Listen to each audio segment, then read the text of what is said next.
Audiobook episode 6 Hukum Perjanjian karya Evi Aryani. F. Contoh perjanjian sewa beli.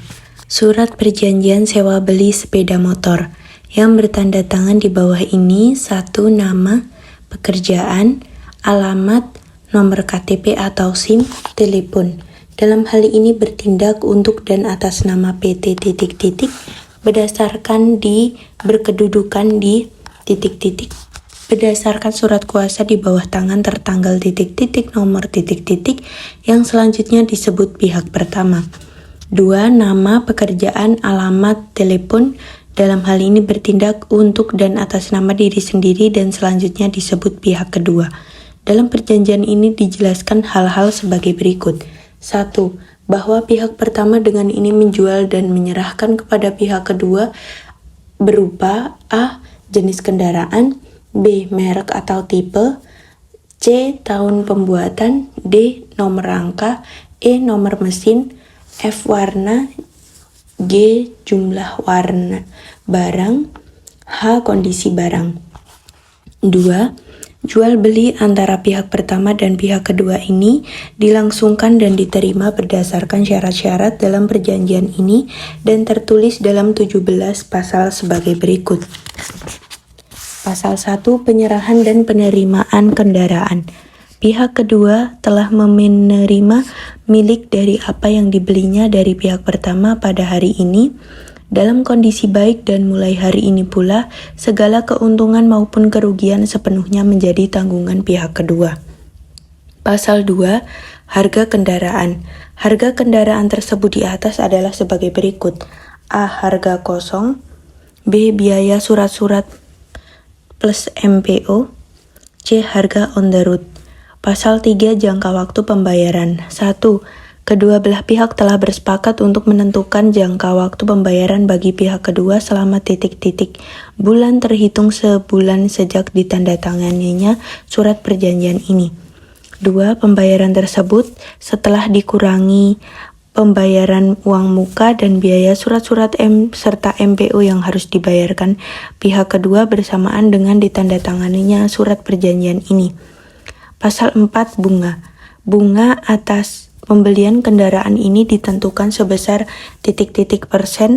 persen setiap bulan yang dihitung secara plat atau rata setiap bulan. 2. Perhitungan keseluruhan bunga berikut besarnya perhitungan angsuran pembayaran pihak kedua seperti yang tertulis dalam pasal 5 perjanjian ini. Pasal 5. Perhitungan pembayaran. Pembayaran atas kendaraan tersebut dilakukan dengan cara sebagai berikut. 1.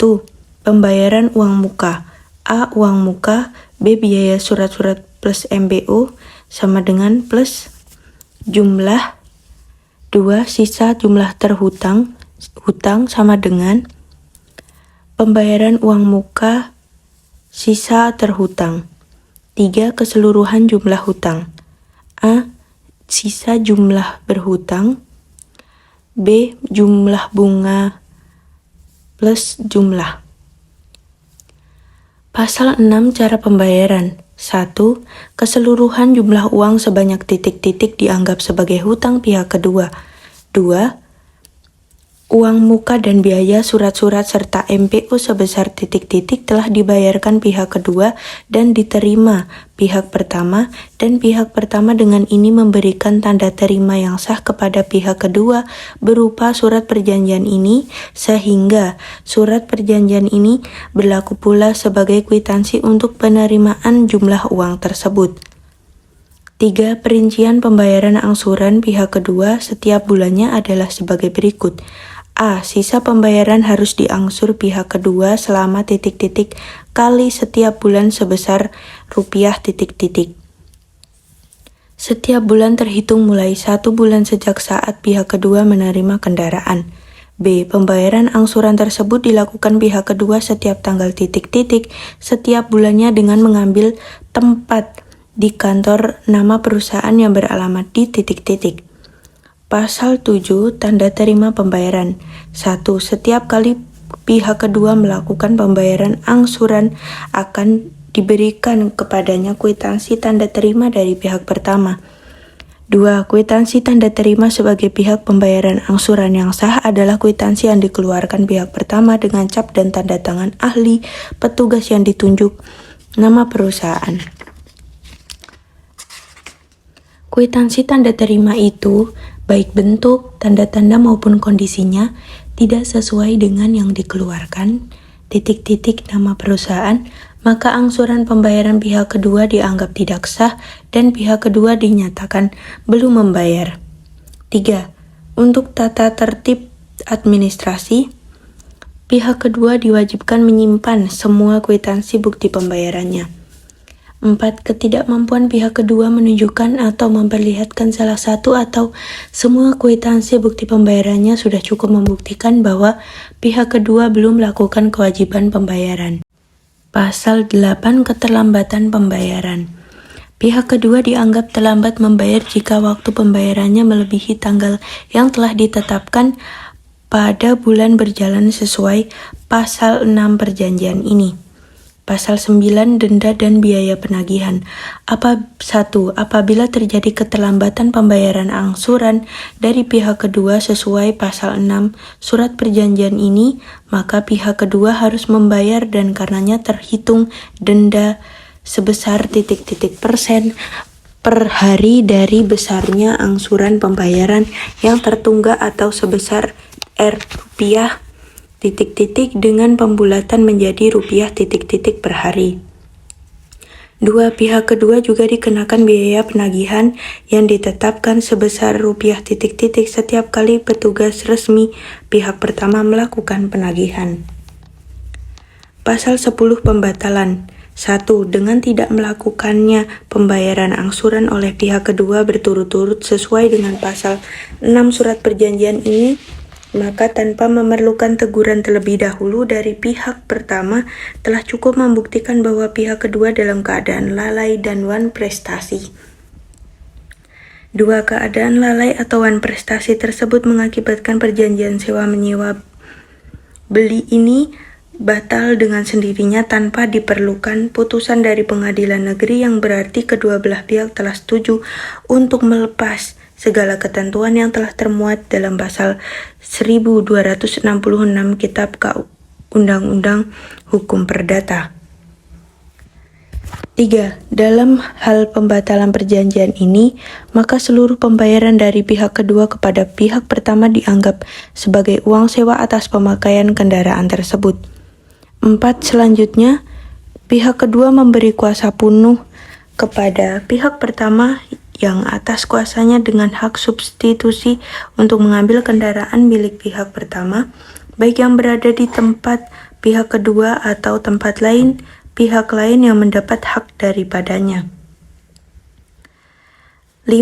Apabila diperlukan, pihak pertama berhak meminta bantuan pihak berwajib untuk melaksanakan pengambilan kendaraan tersebut dan segala biaya pengambilan barang-barang tersebut sepenuhnya menjadi beban dan tanggung jawab pihak kedua.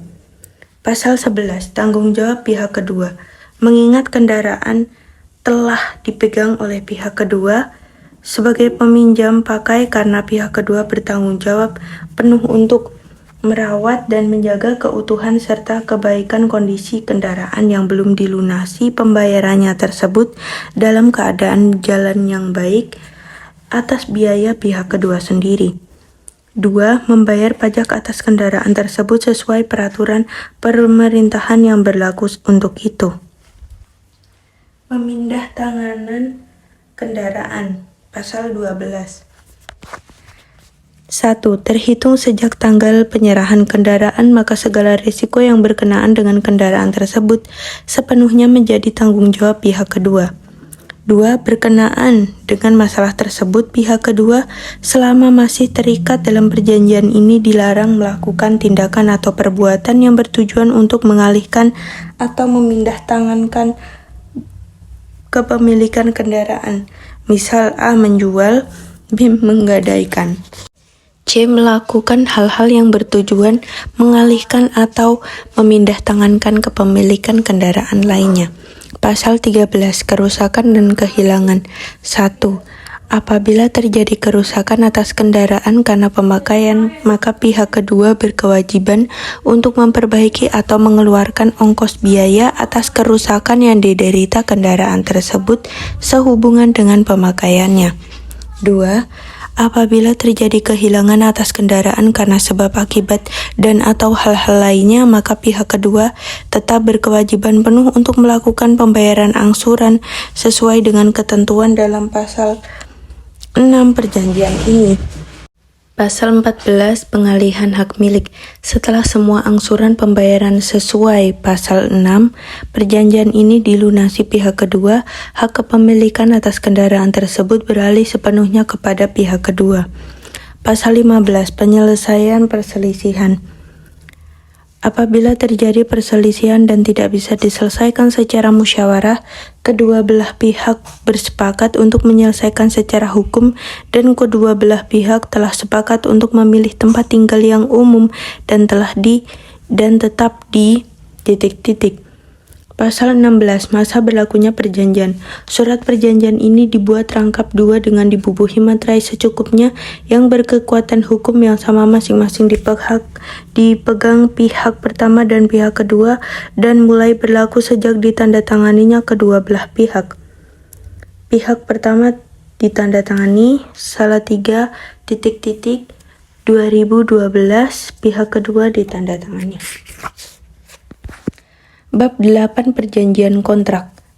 A. Pengertian kontrak karya. Salah satu bentuk kontrak inominat adalah kontrak karya. Kontrak karya merupakan kontrak yang dikenal dalam bidang pertambangan di luar minyak dan gas bumi. Kontrak karya adalah terjemahan dari bahasa Inggris work of contract. Menurut Ismail Sani, kontrak karya adalah kerjasama modal asing dalam bentuk kontrak karya atau contract of work. Jadi apabila penanaman modal asing membentuk satu badan hukum Indonesia dan badan hukum ini mengadakan kerjasama dengan satu badan hukum yang mempergunakan modal nasional.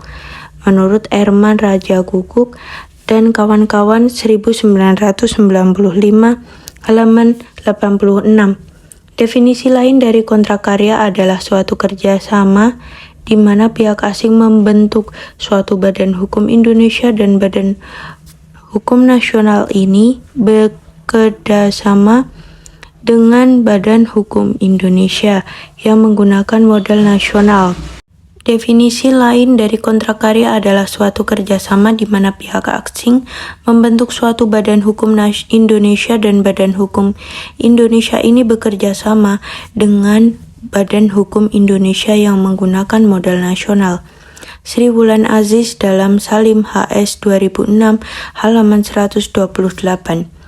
Dua pengertian yang diberikan oleh Ismail Sani dengan Sri Wulan Aziz memiliki kesamaan, yaitu bahwa badan hukum asing yang bergerak dalam bidang kontrak karya harus melakukan kerjasama dengan badan hukum Indonesia yang menggunakan modal nasional. Peraturan perundang-undangan tidak mengharuskan kerjasama dengan Badan Hukum Indonesia dalam pelaksanaan kontrak karya.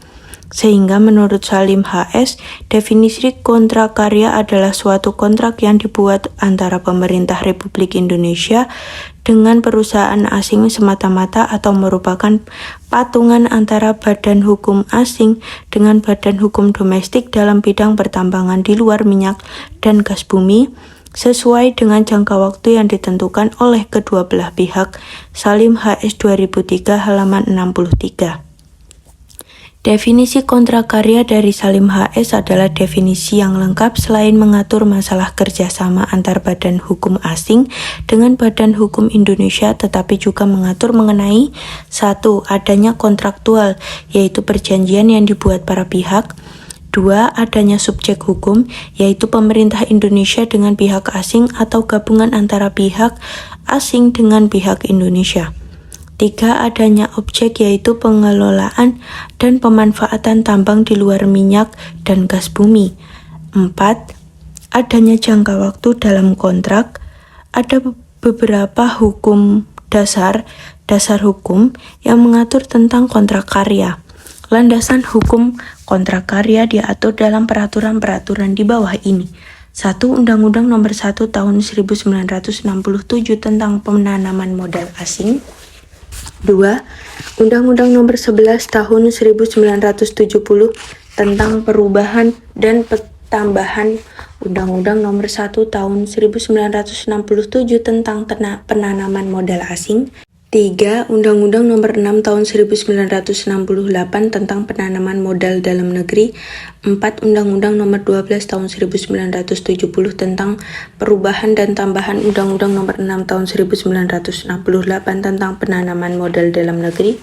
5. Undang-Undang Nomor 11 Tahun 1967 tentang pertambangan. 6. Peraturan Pemerintah Nomor 17 Tahun 1992 tentang persyaratan pemilikan saham dalam perusahaan penanaman modal asing. 7. Peraturan Pemerintah Nomor 7 Tahun 1993 tentang perubahan Peraturan Pemerintah Nomor 17 Tahun 1992 tentang persyaratan pemilikan saham dalam perusahaan penanaman modal asing. 8. Peraturan Pemerintah Nomor 9 Tahun 1993 tentang perubahan Peraturan Pemerintah Nomor 24 Tahun 1986 tentang jangka waktu perubahan perusahaan penanaman modal asing. 9. Peraturan Pemerintah Nomor 20 Tahun 1994 tentang pemilikan saham dalam perusahaan yang didirikan dalam rangka penanaman modal asing. B. Kontrak karya sebagai kontrak penanaman modal asing. Menurut Ismail Sani bahwa terdapat 3 macam kerjasama antara modal asing dengan modal nasional berdasarkan Undang-Undang Penanaman Modal Asing Nomor 1 Tahun 1967. Yaitu joint venture, joint enterprise, dan kontrak karya.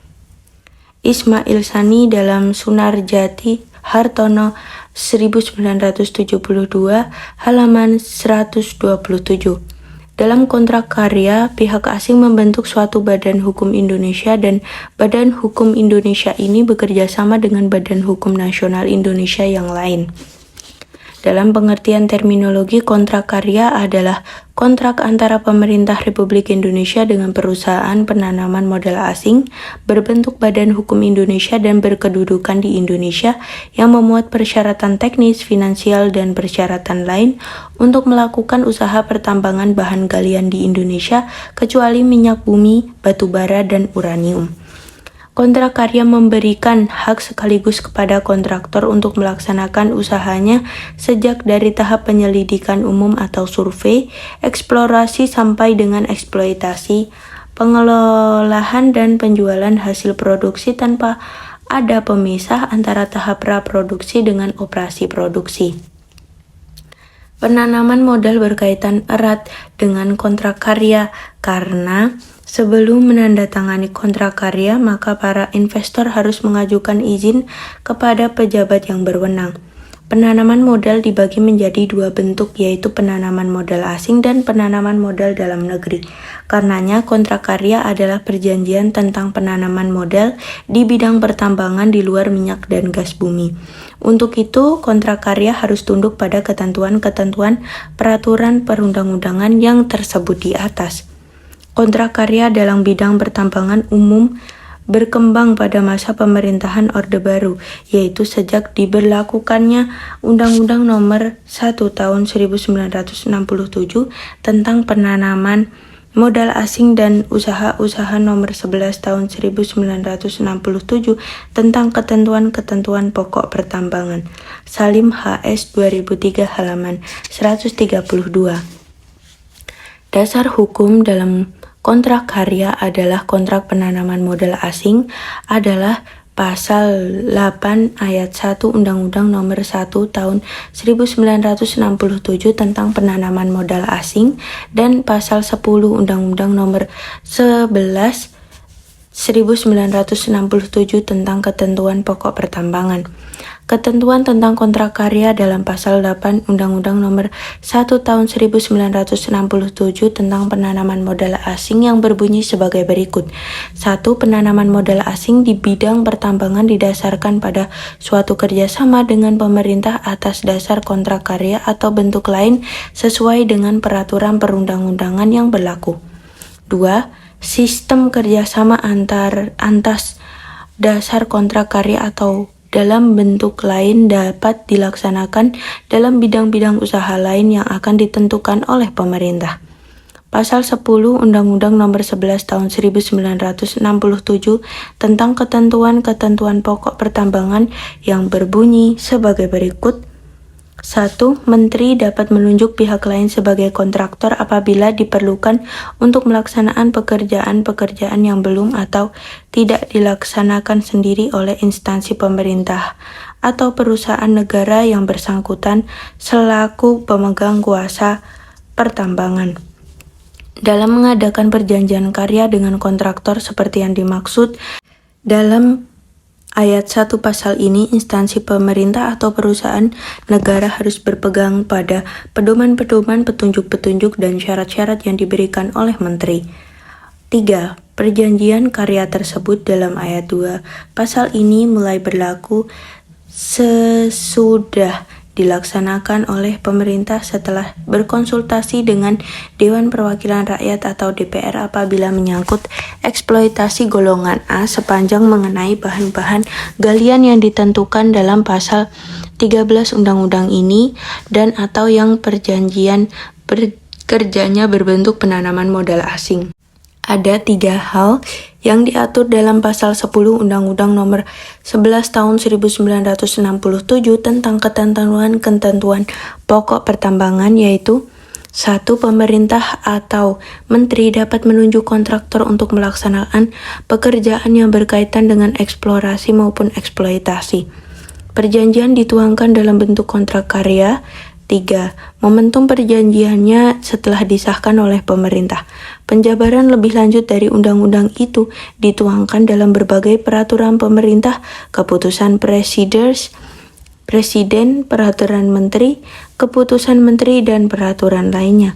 Adapun peraturan pelaksana dari Undang-Undang Nomor 1 Tahun 1967 tentang ketentuan-ketentuan pokok pertambangan adalah peraturan pemerintah Nomor 32 Tahun 1969 tentang pelaksanaan Undang-Undang Nomor 11 Tahun 1967 tentang ketentuan-ketentuan pokok pertambangan junto peraturan pemerintah nomor 75 tahun 2004 tentang perubahan kedua atas peraturan pemerintah nomor 32 tahun 1969 tentang pelaksanaan undang-undang nomor 11 tahun 1967 tentang ketentuan-ketentuan pokok pertambangan. Pihak yang berhak mengajukan permohonan penanaman modal dalam rangka penanaman modal asing adalah sebagai berikut. 1. Warga negara asing dan atau badan hukum asing atau warga negara asing. Atau 2. Warga negara asing dan atau badan hukum asing bersama dengan warga negara Indonesia dan atau badan hukum Indonesia. Salim HS 2003 halaman 71. Bentuk kontrak karya yang dibuat oleh pemerintah Republik Indonesia dengan perusahaan penanaman modal asing atau patungan antara perusahaan asing dengan perusahaan domestik untuk melakukan kegiatan di bidang pertambangan di luar minyak dan gas bumi adalah berbentuk tertulis dan substansi kontrak karya tersebut disiapkan oleh pemerintah Republik Indonesia dengan calon penanam modal asing Modal Salim HS 2003 halaman 78. Dalam kontrak karya, pemerintah memberikan perlakuan khusus atau lex specialis. Perlakuan khusus artinya segala ketentuan-ketentuan atau kesepakatan yang telah tercantum dalam kontrak tidak akan berubah karena peraturan perundang-undangan yang berlaku umum. Lex generalis. Apabila harus terdapat perubahan renegosiasi, maka terlebih dahulu ada kesepakatan para pihak dalam Abrar Salek 2004 halaman 45. Kontrak karya adalah kontrak internasional. Hal ini dapat dilihat dari salah satu subjeknya adalah badan hukum asing. Keberadaan kontrak karya sebagai kontrak internasional ini juga dapat dilihat dari pernyataan Kwi Kian Gi yang saat itu menjadi Menteri Equine pada pemerintahan Megawati dalam kaitannya dengan usulan negosiasi kontrak karya sebagai berikut.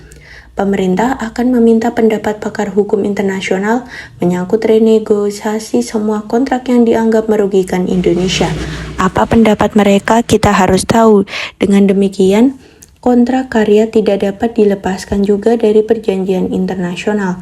Selanjutnya, kedua belah pihak dalam kontrak karya sepakat untuk mempergunakan lembaga arbitrase internasional dalam penyelesaian sengketa. Pemilihan lembaga arbitrase sebagai tempat untuk menyelesaikan sengketa dalam kerjasama penanaman modal asing, sebagaimana dikatakan Goodpaster, adalah karena 6 alasan, yaitu 1. Kebebasan, kepercayaan dan keamanan, 2. Keahlian atau expertise, 3. Cepat dan hemat biaya, 4. Bersifat rahasia, 5. Kepekaan arbiter, dan 6. Pelaksanaan putusan. Putusan arbitrase mudah dilaksanakan dibandingkan dengan putusan pengadilan.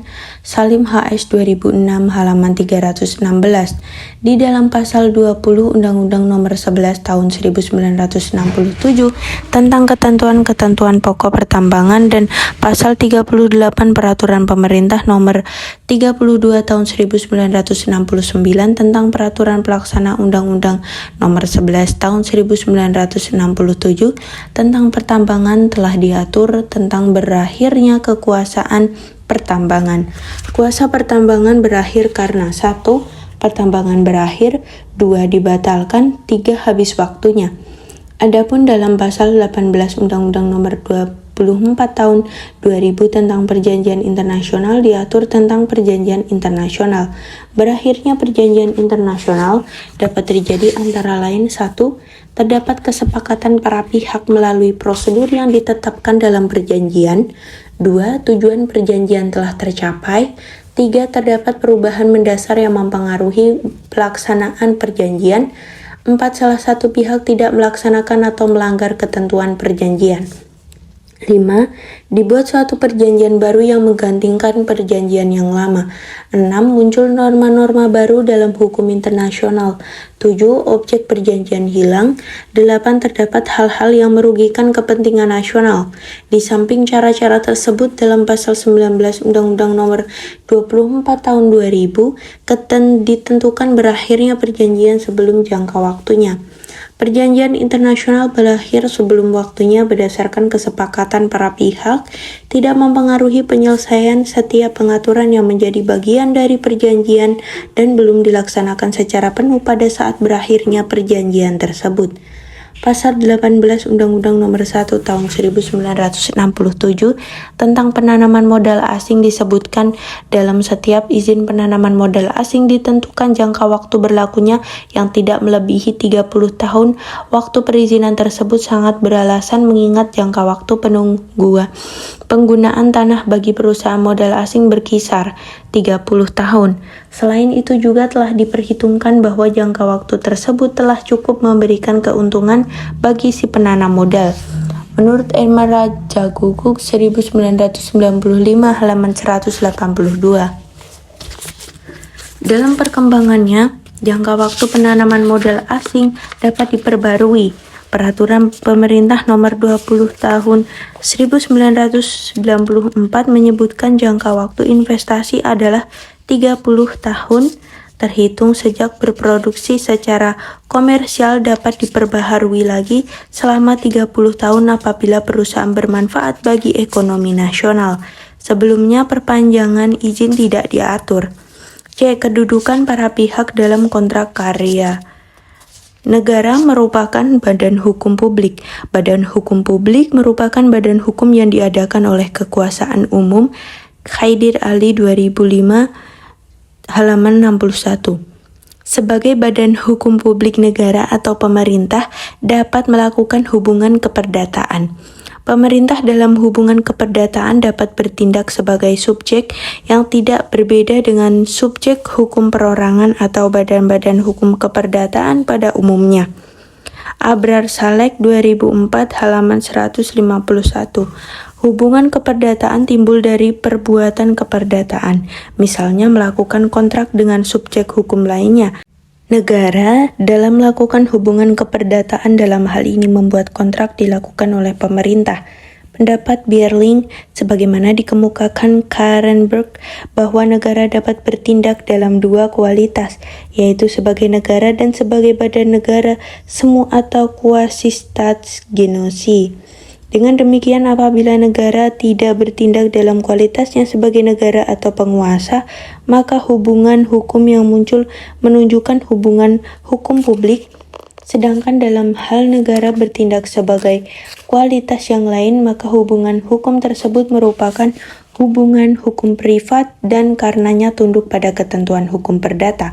Apabila hubungan hukum yang dimaksud muncul sebagai akibat dari suatu perjanjian, maka ia tunduk pada ketentuan-ketentuan buku 3 KUH Perdata.